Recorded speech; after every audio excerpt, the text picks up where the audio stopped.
Sure bafethu nayiplug lenye angithi you want to open a business.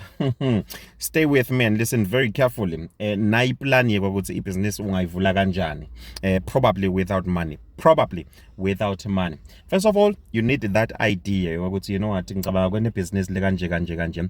Kwesibili you need to draft that plan down wendakelele sithi business plan ngenyalo. Uyabona ke nalo. Now you've got two things running. It's the plan in your head plus the plan on paper. Now suka lapho and then you will need a trading license. You will discover that before having a trading license, you will definitely need premises, of which those premises they will need money, which means there will be money for trading license and then money for the premises as well.